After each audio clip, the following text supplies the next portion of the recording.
오늘은 제가 여러분에게 범사에 하나님을 인정하라 라는 제목으로 여러분에게 말씀을 드릴까 합니다. 뭐라고요? 범사에 하나님을 인정하라. 범사에 하나님을 인정하라 그랬습니다. 제가 이 설교를 하는 게 지난 어저께 삼육대학교 약학과 교수님 김경재 교수님의 간증을 듣고 깜짝 놀랐어요.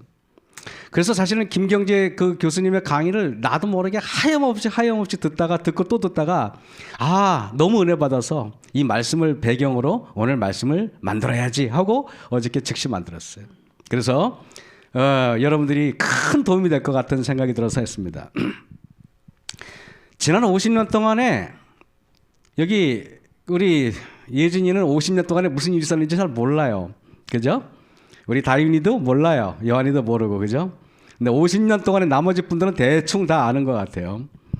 사람도 변했고, 하늘도 변했고, 땅도 변했고, 바다도 변했고, 기후도 변했습니다. 여러분 동의하시죠? 그죠?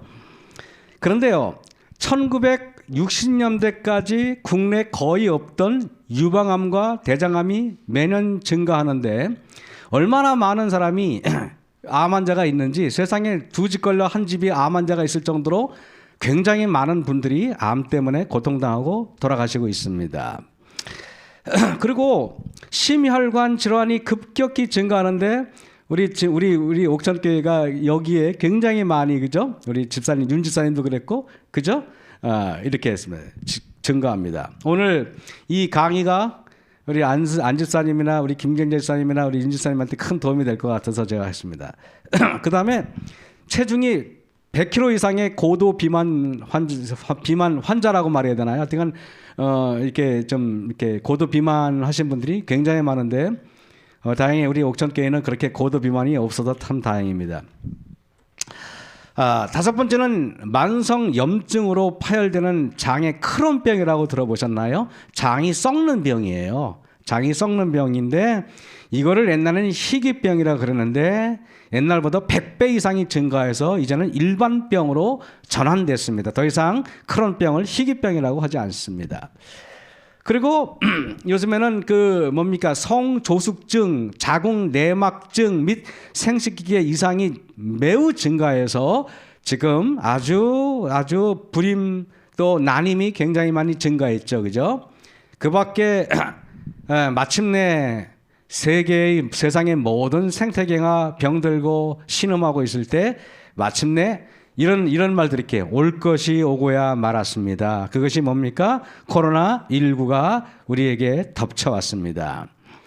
자, 여러분, 이렇게 엄청난 변화가 있었는데 야고보서 4장 13절에 보면은 들으라, 너희 중에 말하기를 오늘이나 내일이나 우리가 아무 도시에 가서 거기서 1년을 유하며 장사하며 일을 보리라 하는 자들아, 내일 일을 너희가 알지 못하는도다. 너희 생각이 무엇이뇨? 너희는 잠깐 보이다가 없어지는 안개니라.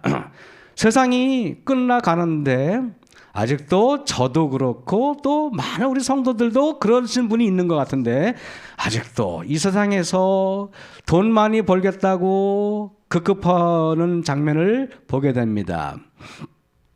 그래서 선지자께서 일찍이 말씀하실 때 마지막 때가 되면은 여러분의 살림살이를 줄여라 그랬습니다. 먹고 사는 문제도 간단하게 하고요. 그래서 살림살이를 줄여서 살아야지 그냥 아파트 평수 늘려가려고 하지 말고 아파트 처분하고 이제는 다 시골로 가야 할 때가 된 것입니다. 제가 얘기했죠. 마지막 때 됐는데 왜 우리 재림 교인들은 시골 생활 가라는 기별을 그렇게 무시하는지요. 선지자가 우리에게 분명히 말했지 않습니까? 저는요, 그래서 정말 하나님께서 작년 재작년에 아파트 값이 막 폭등할 때 그 사인이 뭐냐면은 얘들아 지금 비싸니까 얼른 팔고 내려가 하는 소리였어요. 그런데 우리는 이제 그 기회를 놓치면은요, 조금 있으면 아파트가 폭락할 것입니다. 이제는 매매도 못하게 할 것입니다. 오히려 방역 패스가 없다고 이제는 도시에 식당에 가서 밥도 못 먹지 않습니까? 계시록에 매매를 못하게 한다는 말이 이제는 우리가 설마 그런 일이 있겠냐 했는데 하나님 말씀이 제대로 맞아요, 안 맞아요? 맞지 않습니까? 여러분, 안개 같은 우리 인생에 더 이상 이런 거 저런 거 이런 왕 저런 왕 섬기지 말고 오늘 아까 우리 안식일학교 고백했듯이 우리의 왕이신 예수님만 왕으로 모시길 간절히 바랍니다. 아멘 하시는 분만 왕을 모시겠다는 겁니까? 간절히 바랍니다.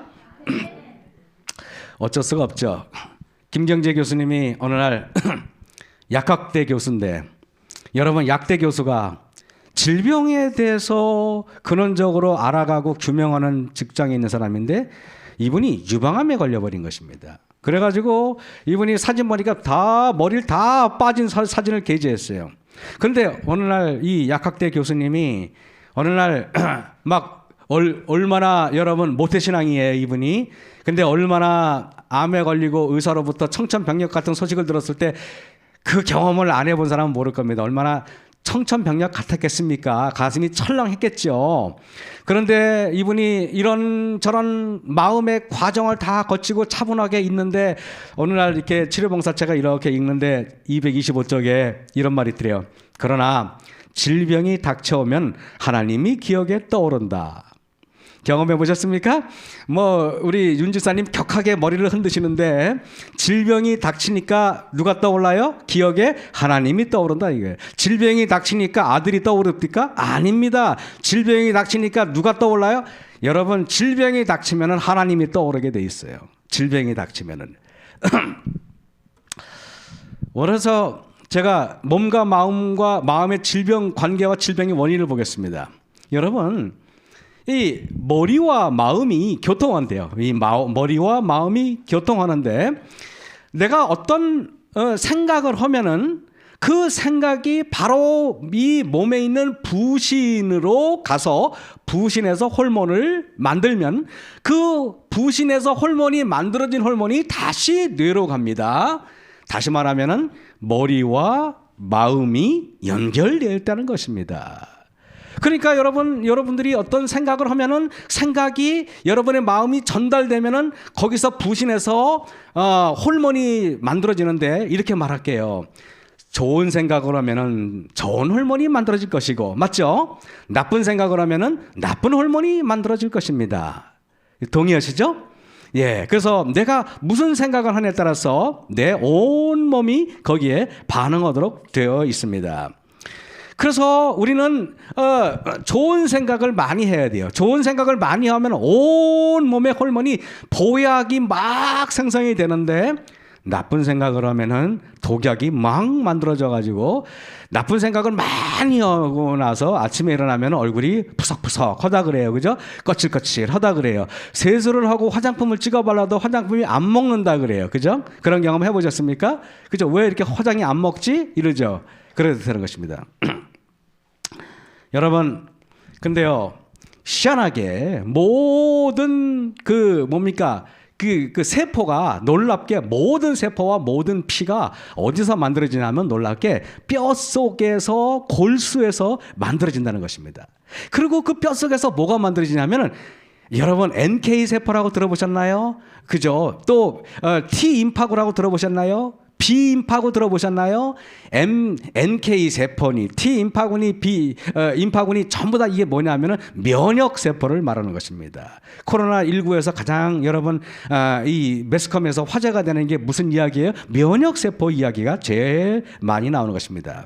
다시 말하면은 내가 머릿속으로 무슨 생각을 하면은 바로 뼈에서 면역세포를 만들어내는데 좋은 생각을 하면 면역세포를 만들어지는데 나쁜 생각을 하면은 모든 면역세포가 딱 멈춰버린대요. 활동을 안 하고 그냥 멈춰버린다는 것입니다. 그래서 여러분 우리가 이 골수에 이 뼈를 안에 골수가 채워져 있는데 거기서 모든 뼈가 만들어진답니다. 근데 여러분 골수가 말라버리면 어떻게 될까요? 그러면은 그분은 이런저런 질병에 걸려서 위험에 노출되는 것입니다. 우리 몸을 지키는 군대 T 면역세포인데요. T 면역세포는 이게 보시면은요, 우리 몸에 그 인펙티드 셀이 뭡니까? 이렇게 외부에서 이렇게 어떤 그 침입자가 오잖아요. 바이러스 같은 게 오면은 T 킬러, T 임파구가 이게 녹색이 임파구예요. 이게 촥 달라붙어 가지고 그래가지고 그거를 섬멸해서 좀 있으면 그 암세포가 어떻게 돼요? 다 없어져 죽여버리는 것입니다. 여러분 몸에서는 매일 지금 이러한 일들이 선과학의 대쟁투가 일어나고 있어요. 그죠? 내 생각들이 바로 내 몸의 부신으로 가고 부신에서 호르몬이 만들어지고 다시 내려 올라오고 그리고 다시 그 생각들이 우리의 뼈로 가서 뼈 속에서 생각하는 것들이 다양한 세포가 만들어지는데 면역세포는 내 몸의 큰 뼈 혹은 작은 뼈에서 동시에 일어납니다. 여러분 그래서 여러분 이 손가락 뼈 여러분에 있는 이 허벅지 뼈 아니면 등뼈 이런 뼈들에서 여러 종류의 면역세포가 생성이 됩니다. 정리하겠습니다. 여러분 내 생각들이 바로 어디 영향을 미쳐요? 내 몸에 부신에 영향을 미쳐요. 그러면 부신에서 호르몬이 만들어져서 다시 뇌로 가요. 그러면 뇌에서 다시 뼛속에 영향을 줘서 뼛속 골수에서 면역세포가 생성이 되는 것입니다. 여러분 다시 말하면은 내 모든 생각들이 내 온 몸에 쫙 퍼지는 거예요. 그러니까 여러분들은 생각은 생각으로 끝나는 게 아니에요. 생각을 하면은 생각에 있는 여러 영향들이 내 몸에 쫙 퍼져가지고 수백만 개의 생각들이 밑으로 쫙 퍼져버려가지고 내 온 몸을 관할하는 것입니다. 그러니까 여러분 우리가 마지막 때에 살면서 건강이 음식에 있다고 착각하시는 분들이 있는데 음식보다 훨씬 중요한 게 마음인 것을 오늘 여러분에게 말해. 그렇다고 해서 제가 여러분에게 아무거나 잡수세요라고 말씀드리는 건 절대 아닙니다. 그죠? 절대 아니에요. 왜냐하면 여러분 이거 아세요? 육식을 너무 많이 하면은요 생각들도 나쁜 생각 막 이렇게 참지도 못하고 그러는데 채식을 많이 해야 몸이 안정이 되고 생각도 인내심이 생기고 생각도 올바로 되고 음식이 있잖아요. 실제로 채소가요 우리 몸을 안정시키는 역할을 해요. 그거는 나중에 제가 한번 설명을 하겠습니다. 자, 우리 몸에 이걸 한번 이제 보겠습니다. 소리 좀. 예. 는 바이러스로부터 우리의 몸을 어떻게 보호할까요? 우리의 몸은 바이러스와 같은 병원체가 침입하면 표피세포에서 산성물질, 병원균 분해효소 등을 분비해 초도 방어막을 형성합니다. 하지만 이 방어선을 뚫고 바이러스가 세포를 감염시키면 백혈구 속 면역세포가 움직이기 시작합니다.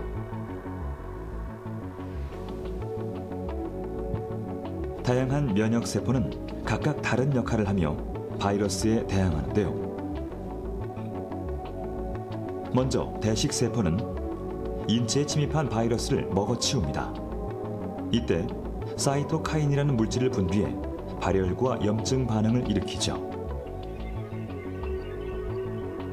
자연 살해세포라 불리는 NK세포는 바이러스에 감염된 세포가 스스로 죽게끔 유도하는데요. 여기까지를 1차 면역 반응 또는 선천 면역이라고 합니다. 만약 1차 면역 반응이 실패로 돌아가면 면역체계의 사령부 역할을 하는 T세포 중 일부는 바이러스에 감염된 세포를 죽이고 일부는 바이러스를 제거할 항체를 만들도록 지시합니다. 이때 반응한 B세포는 항체를 만들고 항체는 바이러스를 공격하는데요. B세포는 이 바이러스를 기억해 두었다가 같은 바이러스가 침입했을 때 더 빠르게 대응할 수 있도록 하죠. 이를 2차 면역 반응 또는 후천 면역이라고 합니다. 이제 여러분 우리가 이제 이렇게 아까 다양한 뭐 대식세포, NK세포, T임파구, B임파구 여러 종류의 면역세포가 한두 가지 종류가 아니라는 사실을 여러분 알았죠. 근데 여러분이 만약에 이렇게 우리 몸에 모든 T임파구들 여러 면역세포가 여러분의 몸을 계속적으로 돌아다닌대요. 이렇게 계속 돌아다니고 감시를 합니다. 이렇게 감시를 하는데 아주 시스템이 정교하게 돼 있어요. 계속 돌아다니면서 그래가지고 김영수사님이 식사하다가 보니까 박테리아가 들어왔네. 그러면은 그 NK세포가 얼른 가가지고 박테리아를 체포해가지고 바로 살해해 버립니다. 그래가지고 집사님이 그렇게 나쁜 음식 여러 가지 안 좋은 요인이 속에 들어왔음에도 불구하고 전혀 멀쩡한 게 우리 몸에 있는 여러 활동들이 계속적으로 이렇게 공격하기 때문에 그런 것입니다. 그래서 여기 보면은 여기 그린 색깔 있잖아요. 그린 색깔이 비면역세포이고 청색이 T임파구인데 다양한 면역세포들이 우리의 온 몸을 돌아다니면서 무단 침입자를 감시하고 발견 즉시 다가가 죽입니다. 우리 몸에서 한마디로 말해서 전쟁이 일어나고 있는 것이죠. 예. 그런데 여러분들이 어느 날 갑자기 무슨 일로 깜짝 놀라거나 두려워하거나 근심을 하거나 그러면은 모든 면역세포들이 갑자기 얼음땡이 돼버려요. 혹시 얼음땡이 뭔지 아십니까? 예진아 뭐예요? 예.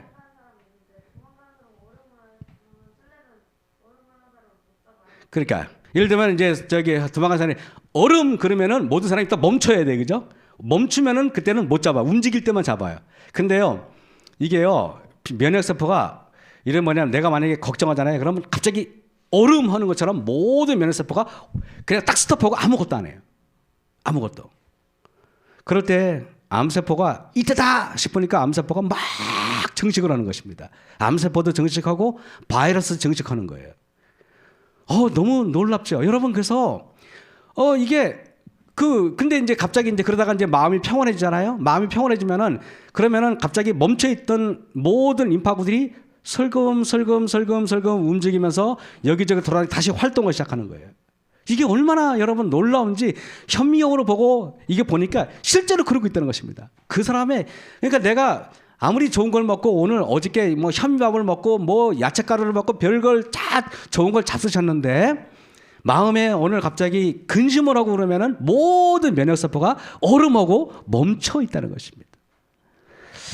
자, 여러분 지금 하늘색 세포가 면역세포이고 빨간색 세포가 암세포인데 면역세포가 지금 암세포한테 다가갑니다. 다가가가지고 지금 암세포 달려가서 암세포를 지금 어떻게 해요? 죽이고 있어요. 조금 있으면 빨간세포가 다 없어지는 것입니다. 그런데 그러면 여러분들 이렇게 생각할 수 있어요. 난 뭐 암세포 안 생기면 되지. 아니에요. 여러분 안 하루에도 수백만 개의 암세포가 여러분의 가만히 있어도 생깁니다.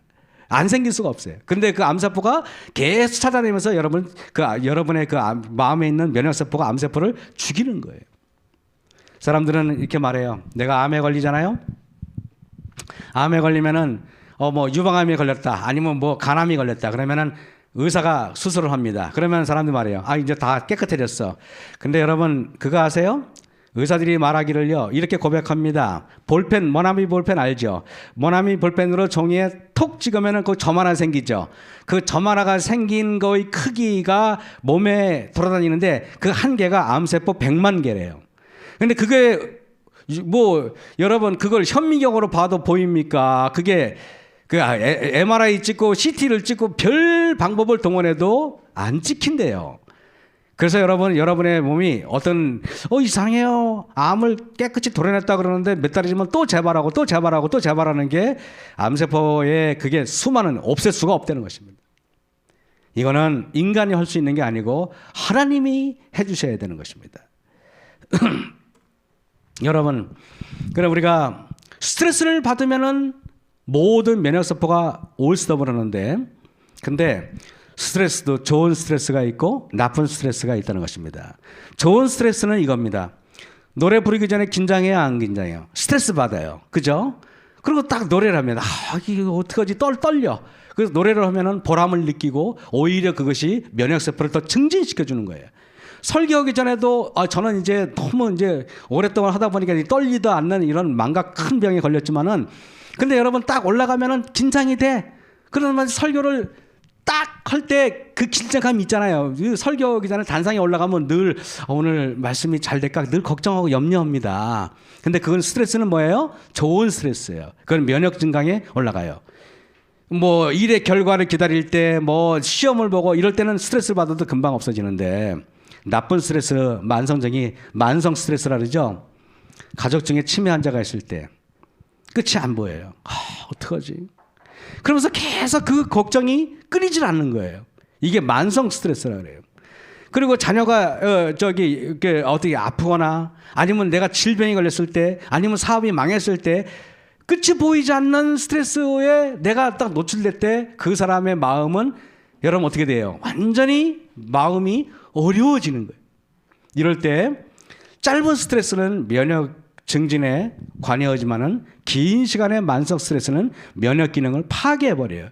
급성 스트레스는 여러분 금방 없어질 스트레스고 그 고비가 넘겨가면은 사라질 스트레스지만은 만성 스트레스는 끝이 보이지 않는 마치 동굴을 들어가는 것처럼 커다란 동굴 들어가는 것처럼 앞이 보이지 않을 때 그런 것입니다. 그러면은 여러분은 언제 걱정하고 염려합니까? 그래서 우리가 먹고 사는 문제에 직면할 때 우리는 염려하게 돼 있어요. 건강에 이상이 생겼을 때, 자녀가 아프거나 성공하지 못했을 때, 내 뜻대로 하라는데 그것이 안 될 때, 정해놓은 계획이 뜻대로 이루어지지 않을 때 등등 때 여러분 다 각자 달라요. 여러분과 제가 다 다릅니다. 각자마다 이런저런 스트레스를 받고 우리의 면역세포는 아무 일도 못하는 심각한 상태가 됩니다. 제가 오늘 아침에 아까 양전원님은 겨울인데 따뜻하다 그러는데 오늘 여기 영하 9도입니다. 9도가 따뜻한지 처음 알았어요. 여기 내려오는데 집 앞에 오는데 앞에 저 동쪽에서 해가 뜨는데 이 사진은 아니에요. 근데 제가 영하 9도인데 추워서 빨리 목욕실로 뛰어들어가야지라는 생각을 하잖아요. 올라가는데 해가 너무 예쁜 거예요. 영하 9도인데 나도 모르게 하염없이 먼 하늘을 쳐다보고 있었어요. 그러면서 이런 생각이 들었어요. 사람이 여러분 내가 걱정할 때 있잖아요. 아무리 해가 아름답게 떠오르고 아무리 꽃이 아름다워도 여러분 내가 걱정할 때는 늘 내가 눈에는 그거밖에 안 보여요. 무슨 말인지 알겠습니까? 내가 부모님이 아프다 그러면은 내 눈에는 부모님밖에 안 보여요. 눈을 감아도 그거밖에 안 보이고 눈을 떠도 그거밖에 안 보이고 설악산에 가도 그거밖에 안 보여요. 그렇게 인생을 살다 보니까 내가 평생 하나님께서 너무 많은 은혜를 줬는데 나는 맨날 그거밖에 못 보다가 죽는 거야. 얼마나 인생이 불쌍해요. 그래서 제가 오늘 보면서 내가 여지껏 뭘 봤지? 라는 생각을 하는데 여기 오다가 보면서 이렇게 저 논두랑 저쪽이 오다가 꺾어져 오다가 이렇게 보면서 한참을 지켜보는데 하나님 이렇게 아름다운 세상과 이렇게 아름다운 여러 볼 것들을 줬는데 저는 여지껏 왜 이런 것을 아름답게 보지 못했을까요? 이런 생각을 했어요. 그죠 여러분? 여러분 살면서 정말 아름다운 것들이 너무 많잖아요. 그죠? 그래서 이게 보세요. 이게 보면은 이런 풍경, 이런 앞으로 녹색이 앞으로 이런 것들을 보면서 여러분들 앞으로 좀 즐기시기 바랍니다. 그렇다면은 여러분 아까 만성적인 스트레스는 그냥 어쩔 수 없는 스트레스인가요? 여러분 우리가 일단은 하나 하겠습니다. 내 마음을 지키기 위해 버려야 할 사단의 올무가 있어요. 사단은 우리를 올무에 가두는 사단의 방법이 있는데 첫 번째는 뭐냐면 생활의 염려들이에요. 생활의 염려들은요. 이게 생활의 염려가 얼마나 두 번째는 불투명한 미래들이에요. 세 번째는 저 같은 경우에는 더 훌륭한 설교를 해야 한다는 강박관념이에요. 설교조차도 목사의 내 욕심일 수 있어요. 내가 다른 목사들보다 더 잘 보이려고 하는 나의 자아일 수 있어요. 그것이 여러분 얼마나 나쁜지 알아요? 그래서 사람은요 설교는 하나님께서 주시고 해야지 그것도 내가 내 자아를 높이는 수단으로 쓸 수도 있다는 것입니다. 영적인 거지만은. 그 다음에 더 많은 열망들, 더 잘하려고 하는 거 있잖아요. 더 높은 사회적 지위지, 더 많은 사람들의 관심 가치지, 더 많은 다양한 욕심들. 여러분 우리 재림교인들이 명품에 우리가 목말라 하는 사람들이 아니잖아요. 우리가 남들보다 사치에 목말라 하시는 분이 아니잖아요. 그래서 나는 아니야라고 생각했지만은 돌아보면은 세상 사람들과 내와 별반 다르지 않다는 것을 깨닫게 됩니다. 여러분 그래 안 그래요? 돌아보면은 말입니다. 여러분 그 김경재 교수님이 이런 얘기를 하더라고요. 좋은 생각을 하잖아요. 그럼 우리 몸에 이렇게 파동이 있는데 파동이 예쁘대요. 이렇게 좋은 생각하면 이 파동이 예쁘고 나쁜 생각을 하면은 파동이 이렇게 불규칙화돼요. 이거를 어떻게 하냐면은 여러분 한의사들이 여러분 딱 한의원에 가면은 여러분의 어디를 만져봐요? 맥을 만져봐요. 그래 안 그래요? 그러면서 한의사가 이래요. 맥박이 불규칙해. 그죠? 맥박이 안 좋아요. 맥박이 좋아요. 그렇죠? 맥박이 바로 파동이에요. 여러분은 감사하는 마음, 기쁨, 사랑의 마음을 가지면은 우리 마음에는 아름다운 파동이 이렇게 일어나요. 근데 내가 걱정하고 염려하고 분노하고 두려움을 가지면은 우리 몸에서는 불규칙한 파동이 일어나고 흉한 파동이 일어납니다. 물어볼게요. 아름다운 파동이 몸에 좋은 영향을 미칠까요? 불규칙한 파동이 몸에 좋은 영향을 미칠까요? 그러면 한의사들은요, 여러분의 맥을 딱 짚어봐요. 맥이 안 좋으면은 마음을 고치세요. 그래요? 아니면 한약을 지어 먹으세요. 그래요? 그게 도둑놈이에요. 근데 저는 여러분한테 저는 그래도 참 좋은 의사잖아요. 그죠? 그죠? 여러분의 이렇게 맥박을 해보면 여러분이 희한하게 근심하잖아요. 그러면 여러분 맥박을 찝어보세요. 맥박이 막 이상하게 떠요. 진짜로. 근데 마음이 편안하잖아요. 그럼 맥박이 참 부드럽게 넘어가요. 그죠? 여러분, 그래서 우리가 이걸 볼 때 한의사들은 맥을 짚어보면 그 사람이 건강한지 아닌지 금방 알 수 있는데 제가 어저께 그런 얘기를 했어요. 눈물도 어저께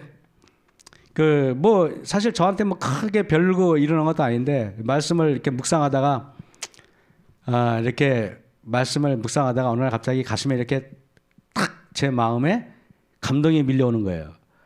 그 나도 모르게 그게 너무 격한 막 반응이 오는데 막 눈물이 막 떨어지더라고요. 그래서 제가 이게 성경책을 붙잡고 하나님 하고서 그런데 아무 말도 못 하는데 내 눈에서는 하염없이 눈물이 떨어지는 거예요. 이런 눈물은, 이런 회개의 눈물은, 이런 통의 눈물은, 이런 감동의 눈물은 여러분의 눈을 절대 퉁퉁 부러뜨지 않게 안 하나요. 그런데 내가 이 애기 보면은 감동해서 우는 것 같지 않아요. 뭔가 짜증이 섞였어요. 뭔가 뜻대로 되지 않아서 그런 것 같아요. 이렇게 뜻대로 되지 않아서 우는 눈물은 30분만 울어도 눈이 퉁퉁 붓고 온 몸이 퉁퉁 부어버려요. 여러분, 그 눈물이 이렇게 차이가 나요. 감동의 눈물. 그래서 여러분도 우리가 예수님의, 그리고 또 보면은 내가 너무 어려울 때 이웃에 있는 어떤 이웃이 내 손을 덥석 잡아주면서 정말 내가 곤고할 때 봉투를 딱 쥐어주면서 애기 엄마 힘내요. 그럴 때 여러분 어때요? 그럴 때 눈에서 눈물이 쭉 나와요. 그죠? 그 눈물은 여러분을 보약 같은 눈물이에요. 온 몸에 여러분의 몸에 유전자가 활성화되는 걸 느끼는 거예요. 그런데 여러분들이 막 그냥 남편이 심한 말 했다고 억울해가지고 펑펑 울 때, 그럴 때는 온 몸에 그냥 막 독약이 그냥 막 퍼져요. 왜? 그때 몸에 있는 독약이 눈으로 나와서 그러는 거예요. 무슨 말인지 알겠습니까? 눈물이 차이가 있는 게 아니라, 여러분, 내가 감동하면은 마음에 엔돌핀이 나오고 마음에 거룩한 여러 좋은 세포가 나오는, 좋은 호르몬이 나오는데 그게 눈으로 나오니까 눈조차도 부러지지 않았던 거지. 뭔 말인지 알죠? 그래, 내가 미흡고 내가 미워하고 내가 억울해하고 원통해하면은 그러면 몸에서 나쁜 게 나오니까 당연히 나쁜 게 나오면서 눈도 부러뜨게 하고 온 몸이 다 부러뜨는 거예요. 웃음도 다를까요? 밑에 있는 이분의 웃음은 여러분 선해 보입니까? 뭔가 웃음이 좋지 않아 보이죠. 그런데 위에 있는 이 소녀의 예진이보다 조금 안 이쁘지만은 이 얼굴을 보세요. 이거 보면은 우리의 잘못된 웃음을 비웃음이라고 해요. 우리 인간은 원래 위에 어린이가 웃는 것처럼 천진난만하게 웃는 게 우리의 모습이었단 말이에요. 그래 안 그래요? 우리는 어쩌다 이렇게 웃음도 망가졌고 눈물도 망가졌을까요? 감동의 눈물을 흘려야 될 눈물은 어떻게 통안의 눈물만 우리가 흘리게 됐는지 모르겠습니다. 염려야 어차피 생기지만은 내가 가지고 있지 말고 예수님께 다 버려라 그러는데요. 베드로전서를 어저께 보다가요, 이래요. 너희 염려를 다 주께 맡겨 버리라. 이는 너희를 권고하심이라. 무슨 말인지 알겠어요, 여러분? 제가 여러분에게 물어볼게요. 이 성경절 무슨 말인지 알겠어요? 나는 무슨 말인지 모르겠어. 권고가 뭐예요? 그죠? 무슨 말인지 모르겠어요. 제가 그래서 답답해서 이렇게 독일어 성경을 보니까 이런 거예요. 이렇게. Alle eure Sorge werft auf ihm, dem er sorgt für euch. 이렇게 죄송합니다. 제가 독일을 자랑질해서 죄송합니다. 그 뜻이 제가 자랑하려고 그런 게 아니고 이런 뜻이에요. 모든 너희들의 고민, 염려를 하나님 앞에 던져버려라. 왜냐하면은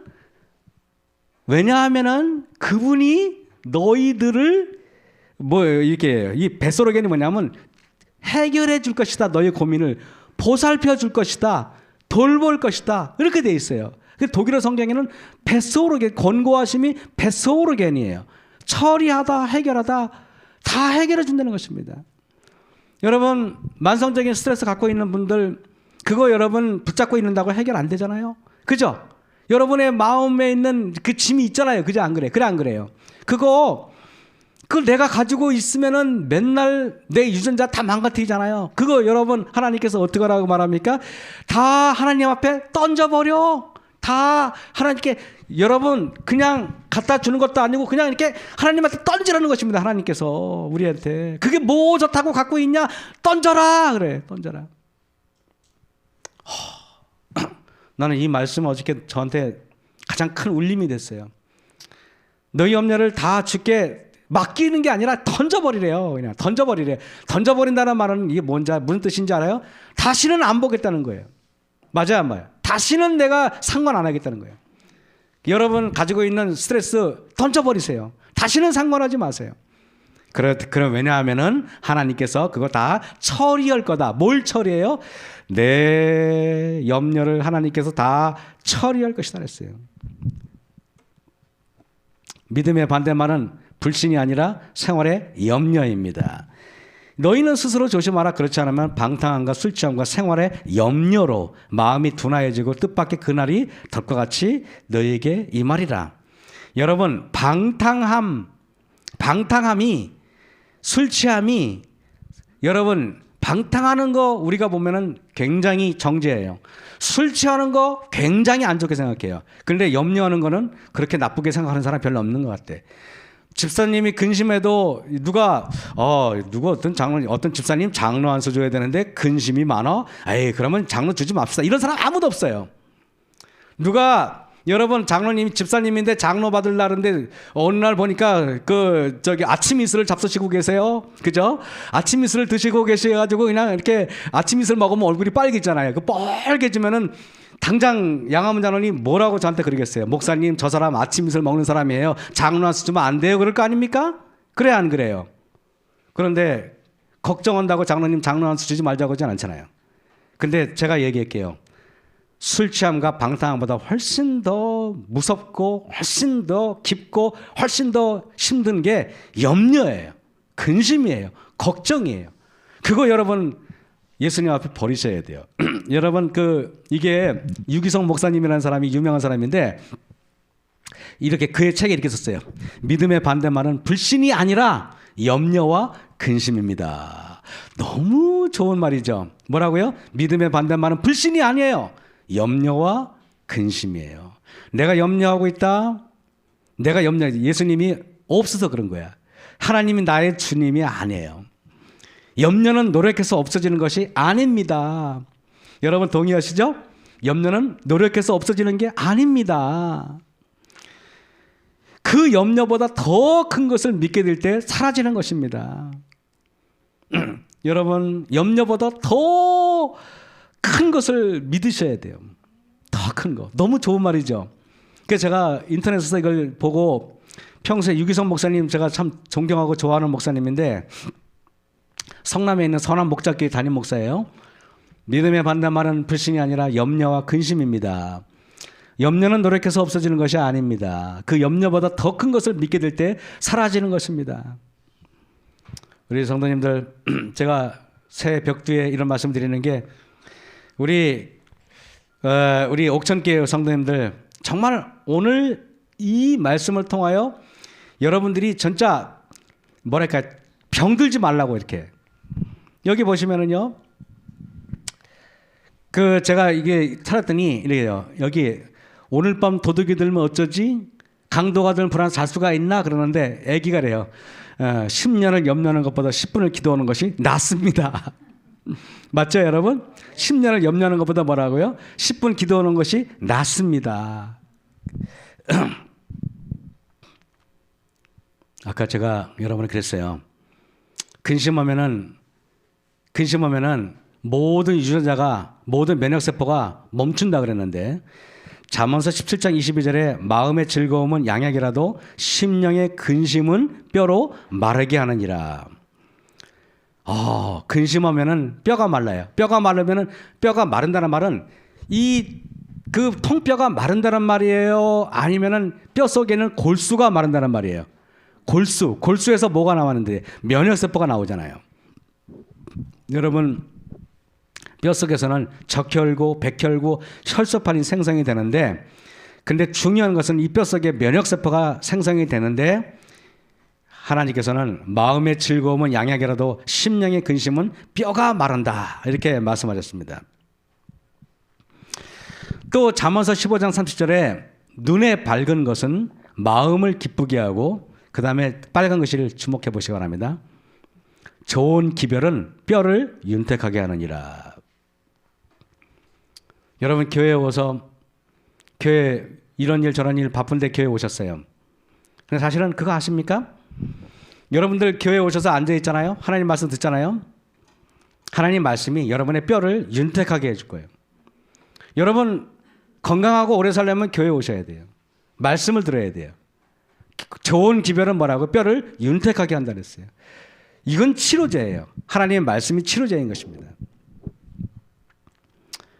또 욥기 4장 14절에서 15절에 두려움과 떨림이 내게 이르러서 모든 골절이 흔들렸으니라. 그때 성령이 내 앞에 지나며 내 모든 털이 쭈뼛하였느니라.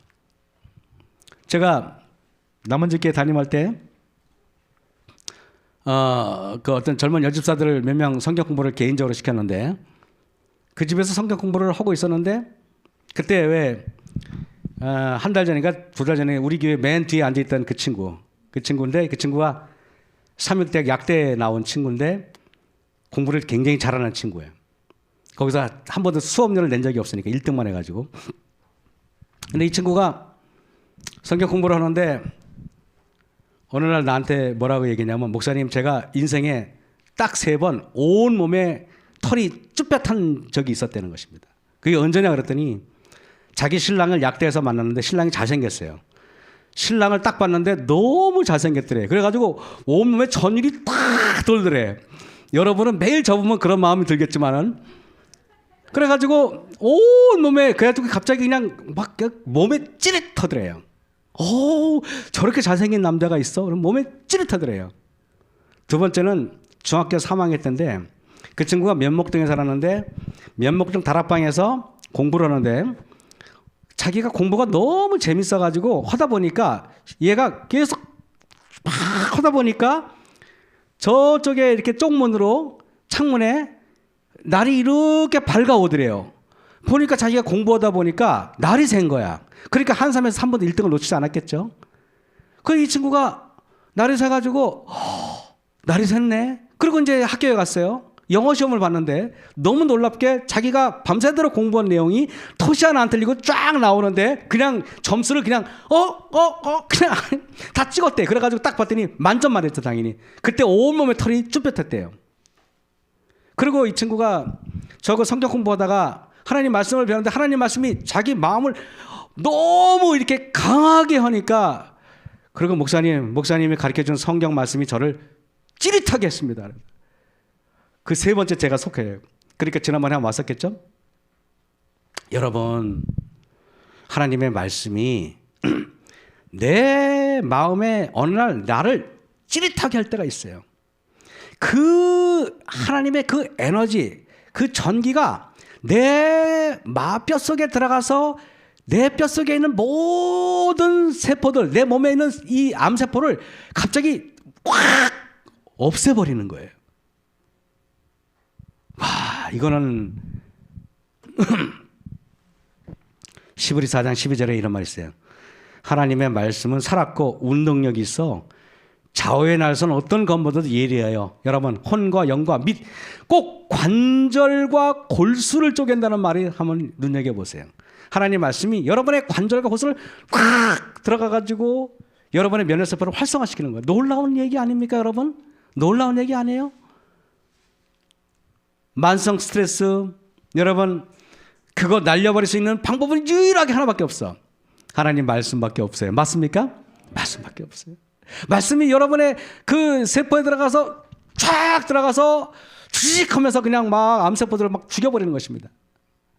그게 얼마나 놀라운 건지 아십니까? 그래서 잠언서 4장 23절에 무릇 지킬 만한 것보다 더욱 내 마음을 지키라. 생명의 근원이 이에서 남이니라. 마음이 여러분 염려가 있고 불안이 있고 근심이 있고 불평이 있고 미움이 있으면은 여러분의 모든 몸의 생명력을 다 없애버리는데 심지어는 육적인 생명력뿐만 아니라 영적인 생명력도 다 없애버리는 것이 무슨 말인지 알겠죠?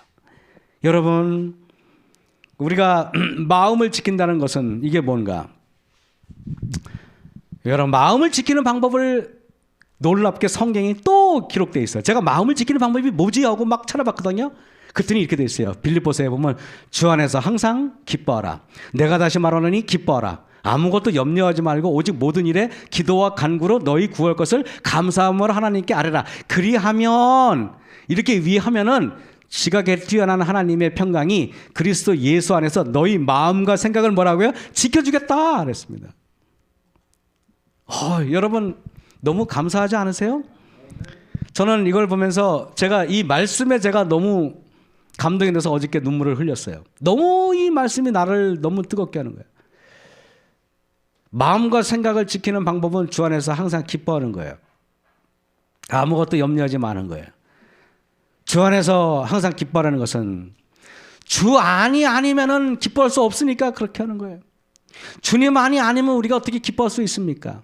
이런 일 저런 일 당하는데 여러분 주님 안이 아니면은 여전히 나의 고민은 그대로 그 앞에 있는데 우리 집 문 앞에 있는데 아니면 우리 집 거실 안에 있는데 그런데 우리가 기뻐하고 염려하지 말고 모든 일에 기도와 간구로 감사함으로 하나님께 아뢰라 그러는데 여러분 우리는 기도할 때 어떻게 합니까?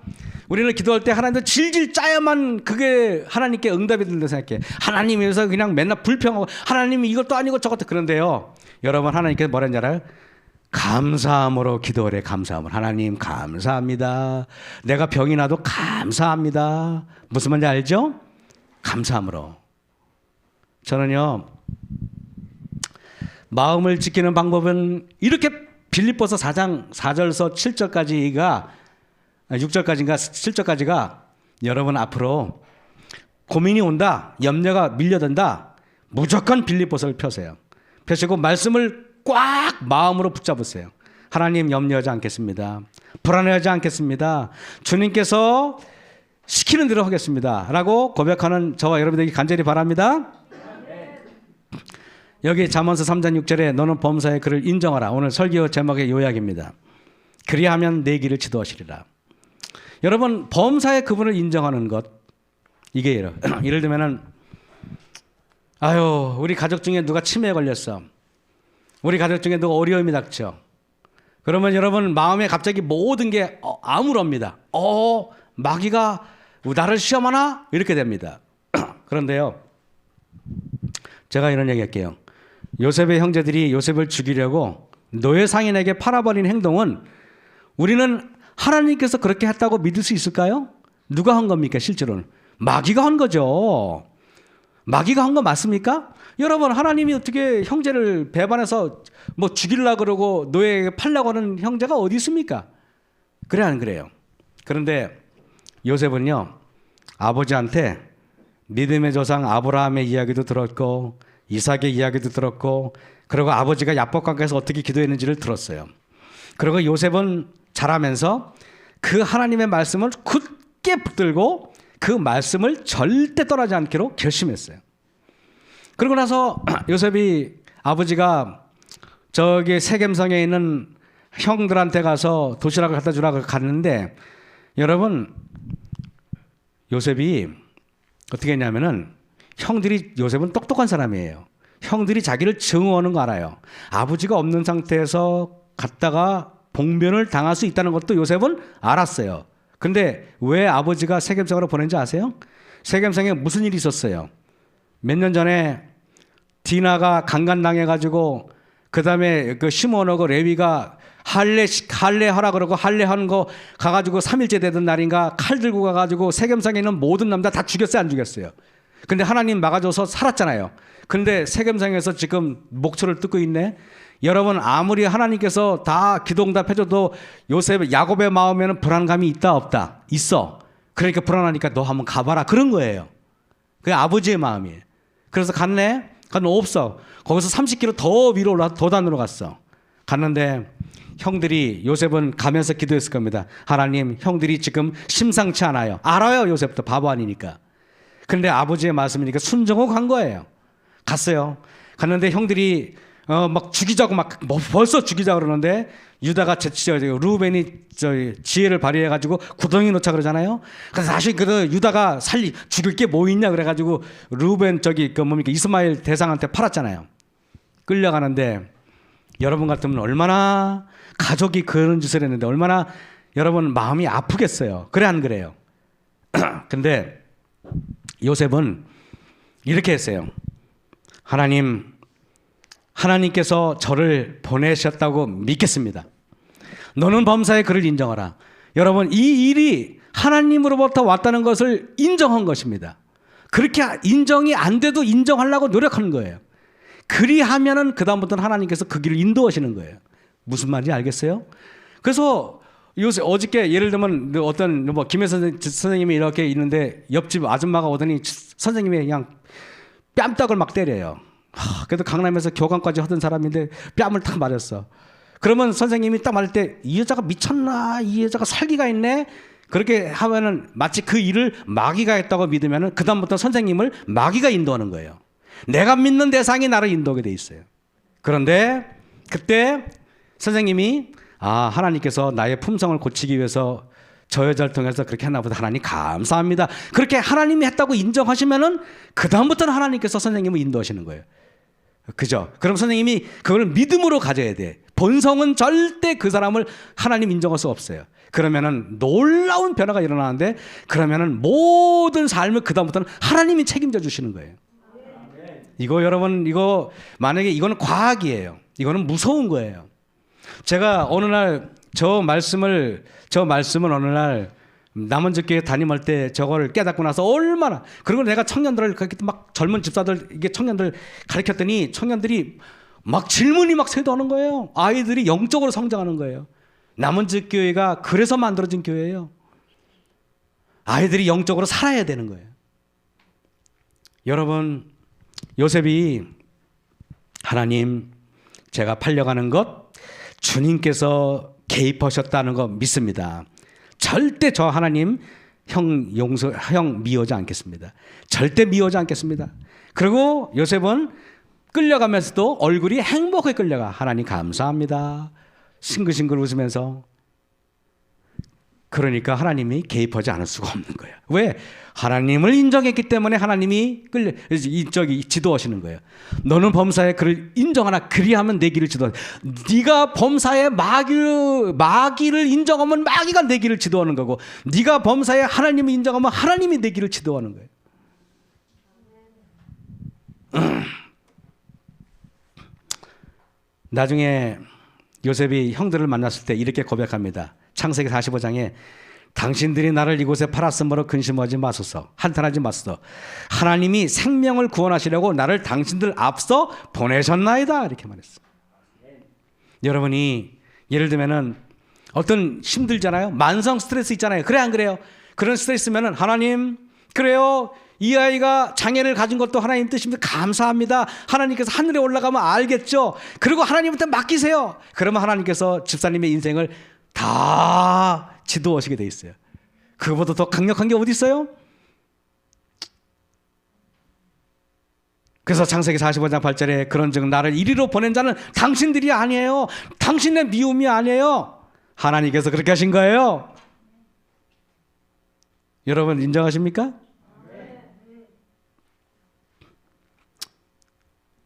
나는 증언복음 2권의 172쪽에 사단은 오늘날 사람들을 그의 올무로 사로잡고 있다.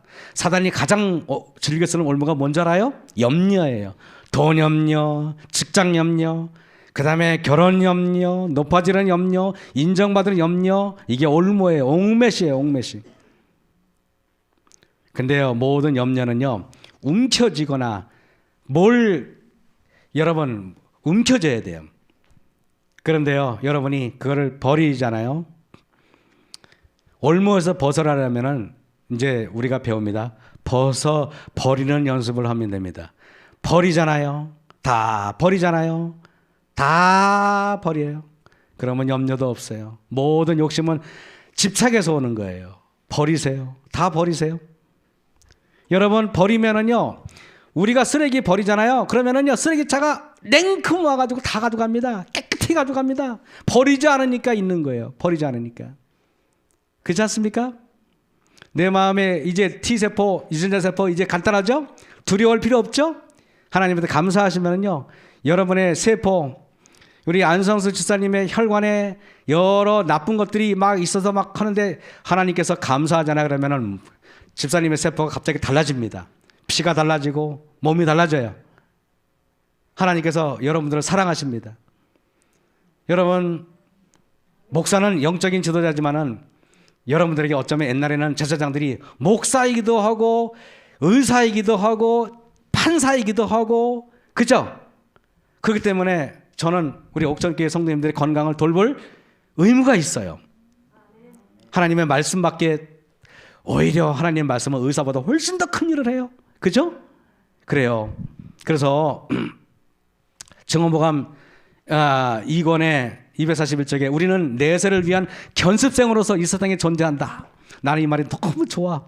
우리는 내세를 위한 연습생으로 여기 있는 거예요. 하늘에 가려고 잠시 여기서 연습하는 거예요. 여기가 우리 집이 아니에요. 그죠? 여기 잠시 있는 거예요. 우리들 중 누구든지 부주의하거나 불확실하게 처신하기에는 너무나 엄숙한 기간이죠. 증언복음 2권 242쪽에 시간이 없으니까 이것만 마칠게요. 이렇게요. 증언복음 2권 12쪽에 모든 죄악은, 이것만 끝내겠습니다. 깨어있는 일과 은밀하게 기도하는 일을 등한히 함으로 시작한다. 오늘 모든 말씀 중에서 모든 죄악은 깨어있는 일과 은밀하게 기도하는 일을 등한히 함으로 시작된다 그랬습니다.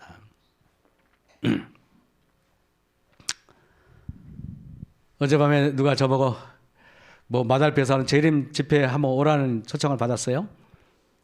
안식일 지나고 나니까 걱정할 필요도 없습니다, 여러분. 근데 제가 그래요. 이제 하나님께서 정말 이제 마지막 때 정말 우리가 해야 할 일이 너무나 많구나 하는 생각이 들고, 내가 염려할 시간이 없어요. 내가 걱정할 시간이 없어요. 할 일이 너무 많아. 말씀은 우리를 살릴 수 있고 우리에게 생명을 주잖아요.